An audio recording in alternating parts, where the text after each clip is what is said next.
امام حسین خود دین بھی ہیں اور خود دین کو پناہ دینے والے ہیں۔ اگر کسی کو دین کی سمجھ چاہیے، یعنی اس دین کو سمجھنا ہے، تو دین کربلا سے سمجھ میں آئے گا۔ کربلا سے اگر انسان ہٹ جائے گا تو دین کی معرفت نامکمل ہے۔ چوتھی صفت جس پر امام حسین علیہ السلام حمد کر رہے ہیں، وَجَعَلْتَ لَنَا أَسْمَاعًا وَأَبْصَارًا وَأَفْئِدَةً، اے میرے اللہ، ہم حمد کر رہے ہیں کہ تو نے مجھے کان دیے ہیں، تو نے مجھے آنکھیں دی ہیں، تو نے مجھے دل عطا کیے ہیں۔ اس بات کے اوپر امام حسین حمد کر رہے ہیں، یعنی جو ظاہری نعمتیں اللہ نے دی اس پر امام حسین علیہ السلام حمد کر رہے ہیں۔ گویا امام حسین علیہ السلام کہہ رہے ہیں پروردگار تو نے جب ہمیں کان دیے ہیں تو پروردگار ان کانوں کے ذریعے سے، اپنی قوت سماعت کے ذریعے سے میں تیری نعمتوں کا شکر ادا کروں گا، ان قوت ابصار کے ذریعے تیری نعمتوں کا شکر ادا کروں گا، دل سے تیری نعمتوں کا شکر ادا کروں گا۔ اس ظاہری نعمت کے اوپر پروردگار کی حمد کی، ثنا کی، اور اس کے بعد امام حسین علیہ السلام پانچویں صفت جس پر حمد کر رہے ہیں وہ بھی عجیب و غریب ہے، بہت اہم ہے۔ وَلَمْ تَجْعَلْنَا مِنَ الْمُشْرِكِينَ، کہ پروردگار میں تیری حمد کر رہا ہوں کہ تو نے مجھے مشرکین میں شمار نہیں کیا۔ یعنی ایک میسج ہے عاشور کا، شب عاشور کا۔ کیا مقصد؟ مشرک کون ہے؟ افسوس یہ کہ مسلمان آج تک نہ سمجھ پائے کہ معنی شرک کیا ہے، حقیقت شرک کیا، مشرک کسے کہتے ہیں۔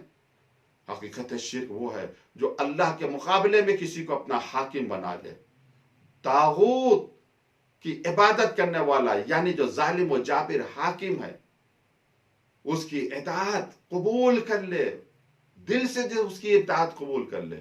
اس کا مقصد یہ ہے کہ اس نے اللہ کا شریک بنا دیا۔ اسی وجہ سے بات حدیثوں میں آیا ہے کہ بنی امیہ مانے ہوئے ہیں، رکاوٹ پیدا کی ہے کہ لوگ شرک کو سمجھ سکیں۔ مسلمان آج تک شرک کو سمجھ نہیں پائے، یعنی جو اللہ اور اللہ کے بنائے ہوئے نمائندوں کی اطاعت کرے، اصل موحد وہ ہے، توحید والا وہ ہے، اور جو ایسے حکام کی اطاعت کرے جن کو اللہ نے نہیں بنایا، حقیقت میں وہ مشرک ہے۔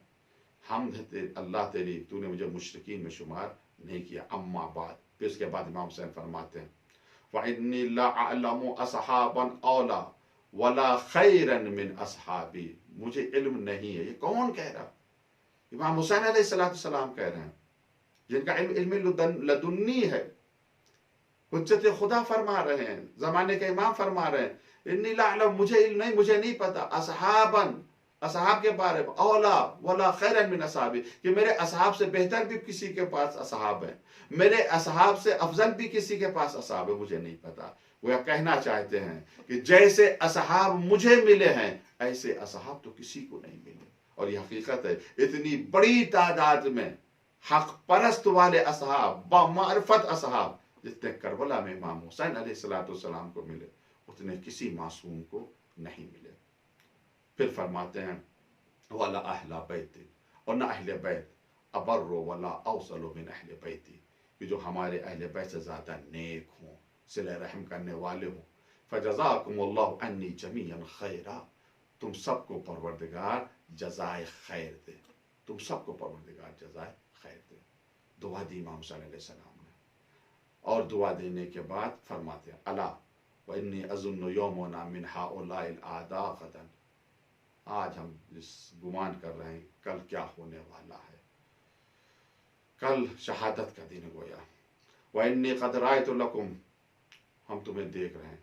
اب اس کے بعد امام عجیب و غریب جملہ ارشاد فرماتے ہیں فَانْطَلِقُوا جَمِيعًا فِي حِلٍّ، تم سب چلے جاؤ، لَيْسَ عَلَيْكُمْ مِنِّي ذَمَامٌ، ہم نے بیعت اٹھا لی، کوئی مذمت تمہاری نہیں ہوگی، چلے جاؤ تم۔ هَذَا لَيْلٌ قَدْ غَشِيَتْكُمْ فَاتَّخِذُوهُ جَمَلًا، دیکھو رات کا اندھیرا چھا گیا، تم اسی کو سواری بنا کر چلے جاؤ، یعنی رات کے اندھیرے میں تم چلے جاؤ، چلے جاؤ رات کے اندھیرے میں۔ کیوں؟ ایسے نہیں جاؤ۔ پھر فرماتے ثُمَّ لِيَأْخُذْ كُلَّ رَجُلٌ مِّنْكُمْ بِيَدِهِ رَجُلٌ مِّنْ أَهْلِ بَيْتِهِ، صحابی چلے جاؤ تم بھی جاؤ اور اپنے ساتھ ہمارے اہل بیت میں سے بھی کسی کو لے کر چلے جاؤ، چلے جاؤ۔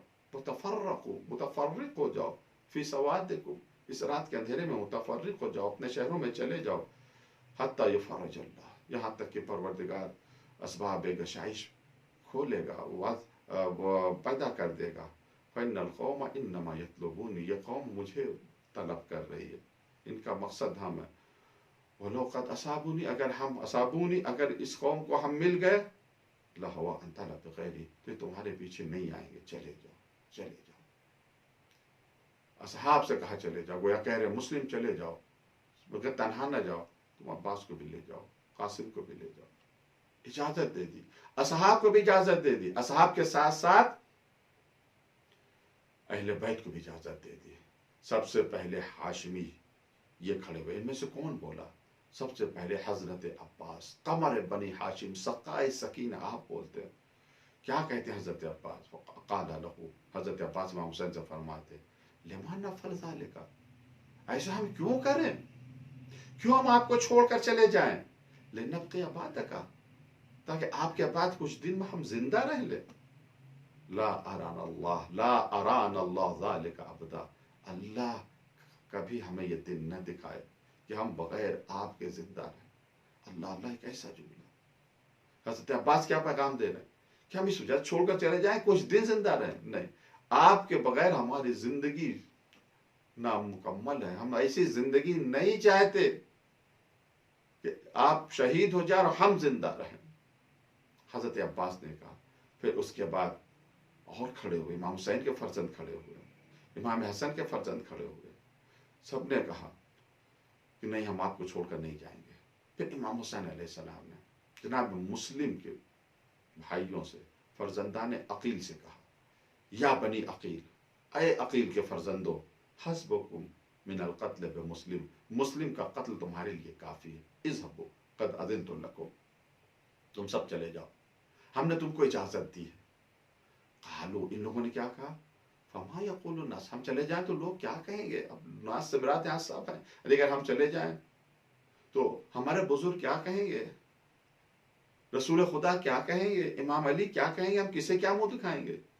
یہ لوگ کہیں گے نہ ترک نہ شیخ نہ وسید نہ، ہم نے اپنے بزرگ کو، اپنے سردار کو چھوڑ دیا. بنی امومت نہ خیر الامام، ہم نے اپنے چچا کے فرزندوں کو چھوڑ دیا جو بہترین تھے.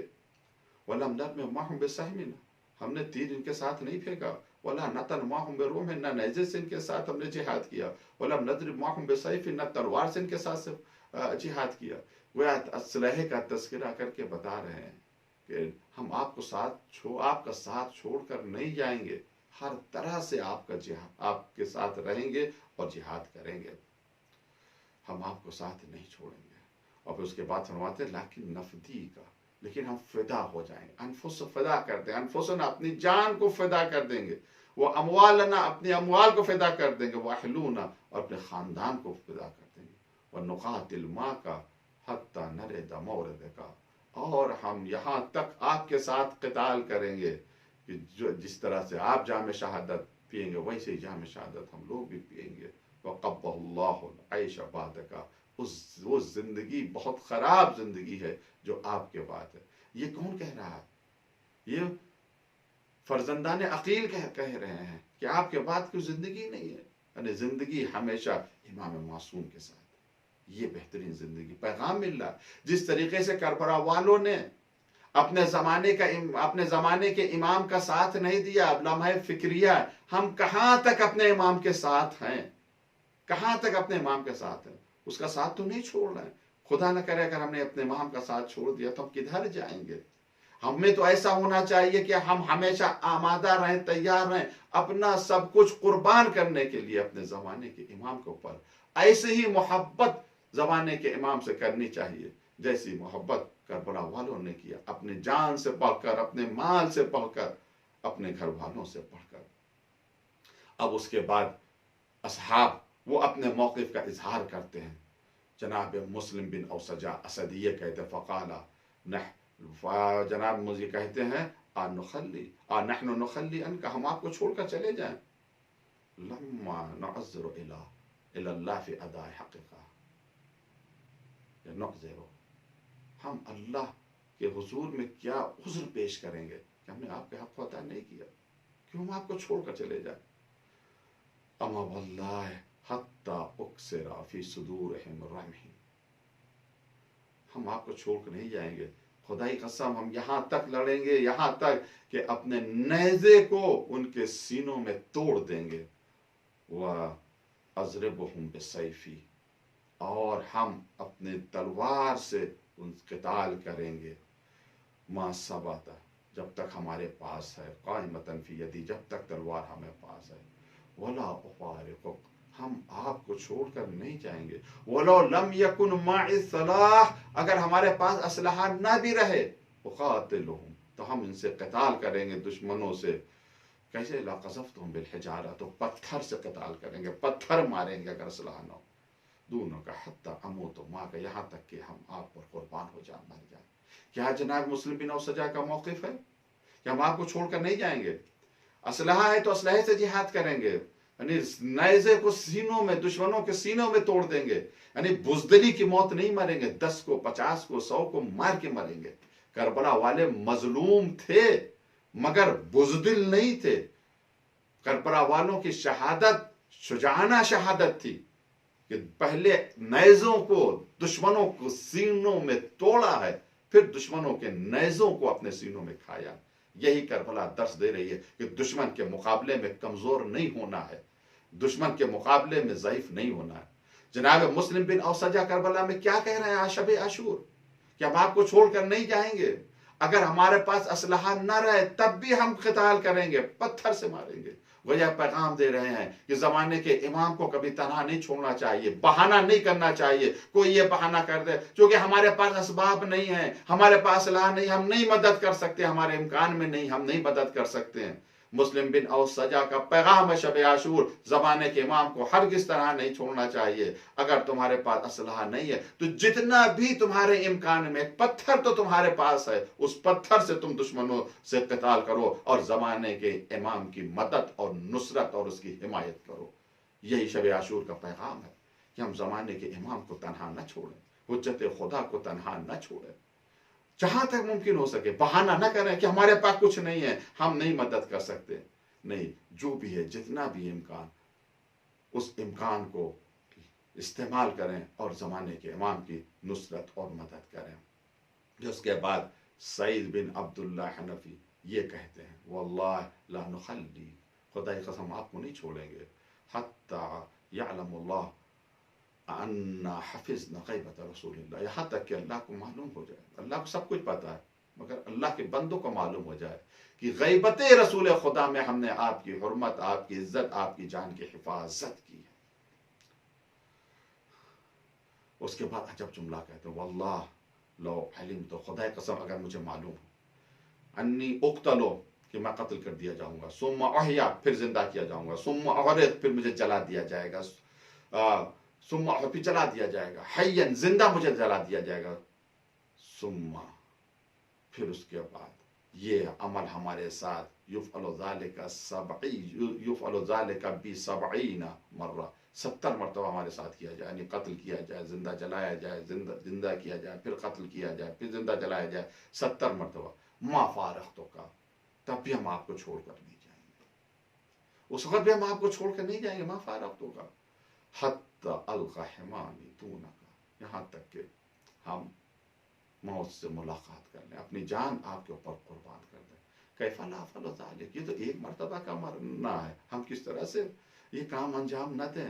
وانما ہی قتلۃ واحدہ ثم ہی الکرامہ، ایک قتل ہے پھر اس کے بعد کرامت ہی کرامت، التی لا انقضاء لها ابدا، ایسی کرامت ہے کہ جس کا کوئی اس کے ختم ہونے والی نہیں ہے صبح قیامت تک کے لیے. جو کہا تھا اصحاب امام حسین نے آج ظاہر ہو رہا ہے. اس زمانے میں کہا تھا کہ ایسی کرامت ہمیں، ایسی عزت ملے گی جو ہمیشہ باقی رہے گی. آج کربلا والوں کو وہ عزت ملی ہے کہ اس عزت کو کوئی ختم نہیں کر سکتا. پھر اس کے بعد جناب زہیر بن قین کہتے ہیں قال زہیر بن قین واللہ لوددت، خدا کی قسم میں یہ چاہتا ہوں، انی قتلت ثم نشرت، کہ میں قتل کیا جاؤں پھر میں زندہ کیا جاؤں، ثم قتلت پھر قتل کیا جاؤں، حتی اقتل کذا الف قتلہ. انہوں نے 70 کہا تھا، یہ 1000 کہہ رہے ہیں. یہاں تک کہ 1000 مرتبہ میرے ساتھ یہ برتاؤ ہو کہ میں قتل کیا جاؤں، زندہ کیا جاؤں، پھر قتل کیا جاؤں، پھر زندہ کیا جاؤں، 1000 مرتبہ کہ تب بھی ہم آپ کو چھوڑ کر نہیں جائیں گے، تب بھی ہم آپ کو چھوڑ کر نہیں جائیں گے. دیکھیں اصحاب کا کیا موقف. شب عاشور کسی نے یہ بھی کہا تھا پیغام ہے اصحاب امام حسین علیہ السلام کا کہ اگر ہم آپ کو چھوڑ کر چلے جائیں. امام حسین نے بیعت اٹھا لی تھی اور کہا تھا کوئی مذمت تمہاری نہیں. کیا مقصد بیعت اٹھانے کا؟ کوئی مذمت نہیں تمہاری. یعنی اگر تم چھوڑ کر چلے جاؤ گے مجھے تو گناہگار نہیں ہوگے, اس وجہ سے تم جہنم میں نہیں جاؤ گے کہ تم نے مجھے چھوڑ دیا, میں نے معاف کر دیا, میں نے اپنی بیعت اٹھا لی. تو اس کے جواب میں کہ اصحاب فرماتے ہیں اگر ہم آپ کو چھوڑ کر چلے جائیں اور ہمیں جنت مل جائے تب بھی ہم آپ کو چھوڑ کر نہیں جائیں گے. اس کا مقصد ہے شب عاشور.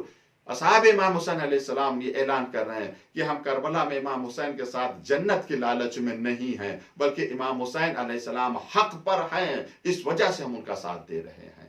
لالچ کی وجہ سے نہیں دے رہے ہیں, بہشت کی وجہ سے نہیں دے رہے ہیں. یہی موقف ہونا چاہیے کہ آج امام حسین علیہ السلام کا جو ہم غم منا رہے ہیں, جو مجلسیں کر رہے ہیں, لالچ کی وجہ سے کریں.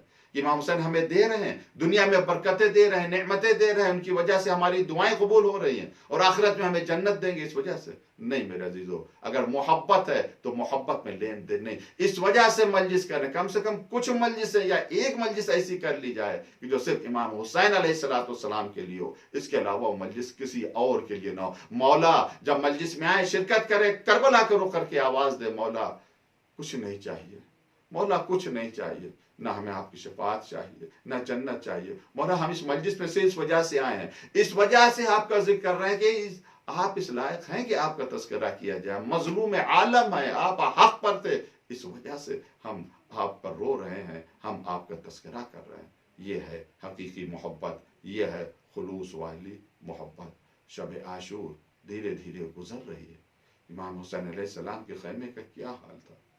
ہر خیمہ روایات میں ملتا ہے, مقاتل میں آیا ہے کہ امام حسین علیہ السلام کے خیمے سے ایسے آواز آ رہی تھی, عبادت کی آواز اس طرح سے آ رہی تھی جیسے شہد کی مکھیوں کی آواز آتی ہے. کوئی رکوع میں ہے, کوئی سجدے میں ہے, کوئی قیام میں ہے. امام حسین علیہ السلام تلاوت کلام پاک کر رہے ہیں, تلاوت کلام پاک کر رہے ہیں امام حسین.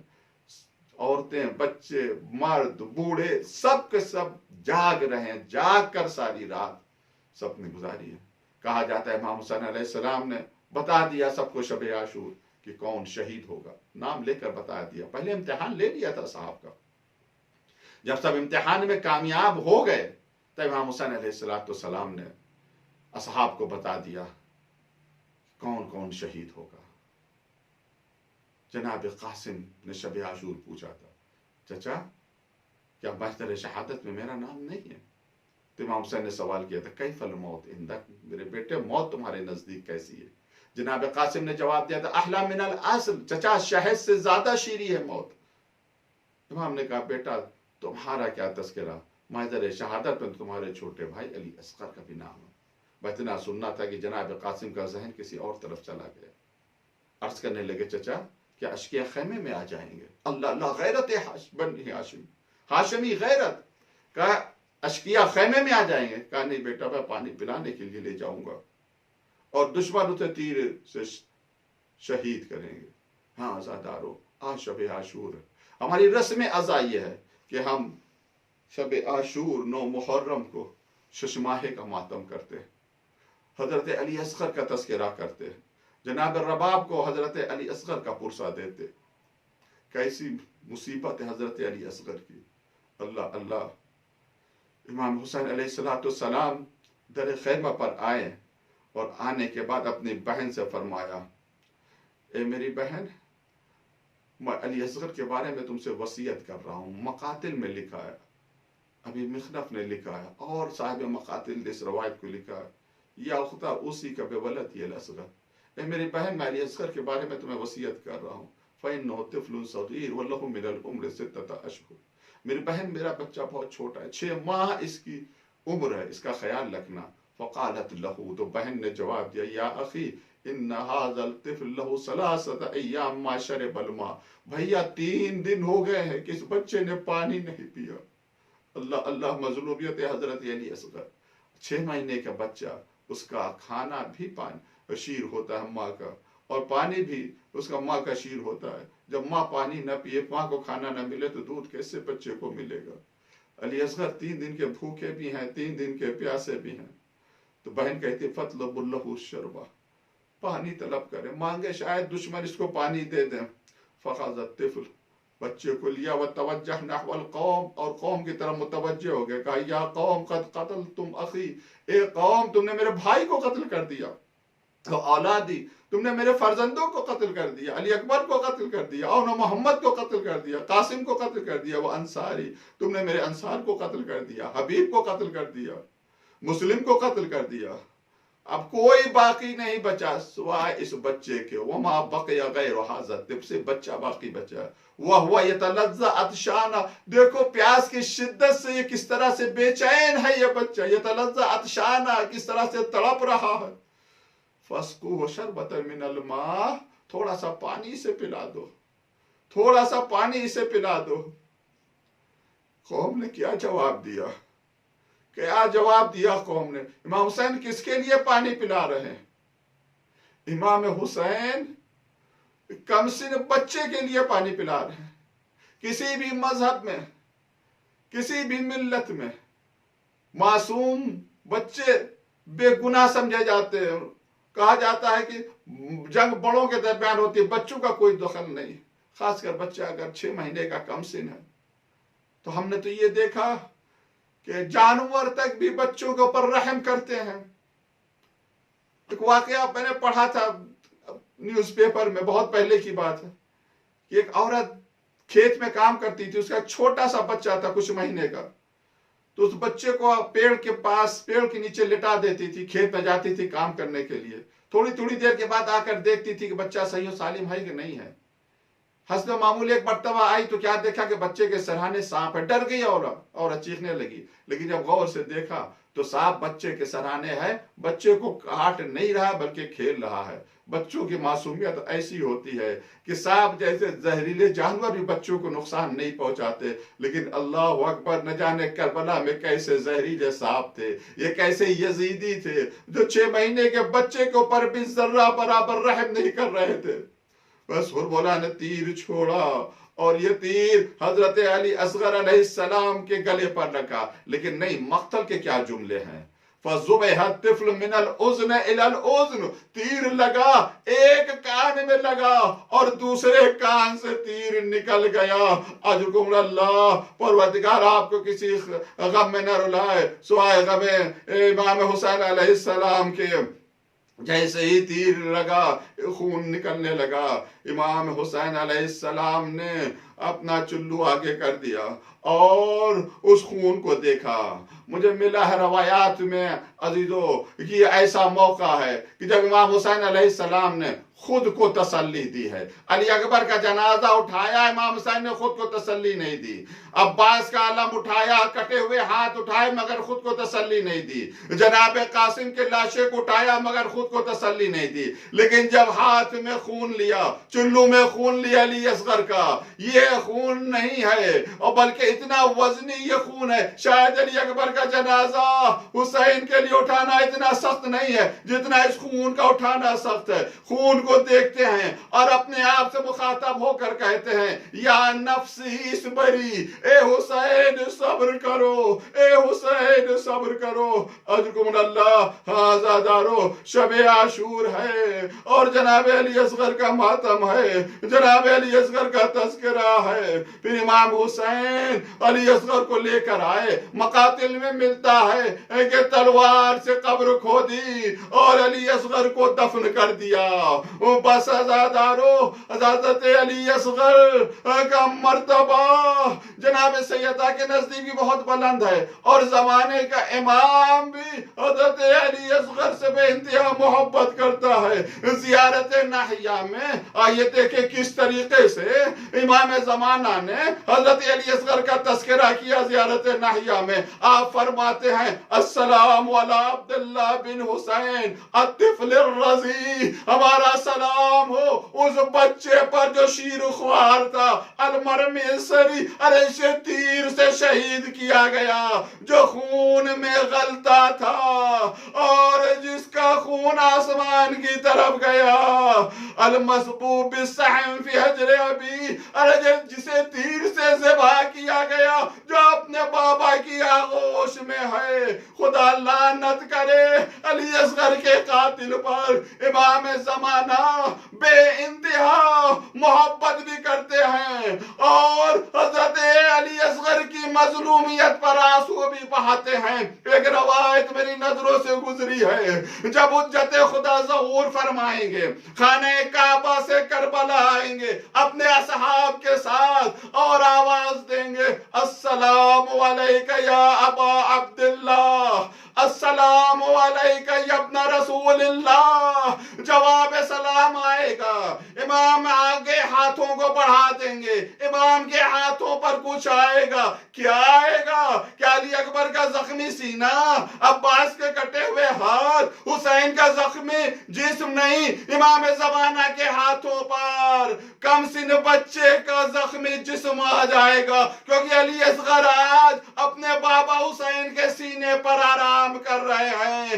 امام زمانہ اس بچے کے جسم کو دیکھیں گے اور اپنے اصحاب کی طرف رخ کر کے ایک جملہ کہیں گے فَمَا الذَّنْبُ هَٰذَا الرَّضِيعِ. ارے شیر خار کا کیا گناہ تھا؟ اے زمانے والو، میرے جد کی مظلومیت کی گواہ علی اصغر کی مظلومیت ہے. زمانے کا امام کس طریقے سے مرثیہ پڑھ رہا ہے، کچھ ایسا ہی مرثیہ کوک جلی ماں نے بھی پڑھا تھا. جب زخمی گلا دیکھا، ایک جملہ کہا جناب رباب نے یا بنیا اب مثلو کا ینہر، اے میرے بیٹے کیا تیرے جیسے کم سن بچے بھی ذبح کیے جاتے ہیں؟ علی اصغر اگر مجھے معلوم ہوتا سیعلم الذین ظلموا یقولون انقلبوا انا للہ و انا الیہ راجعون. ماتم حسین.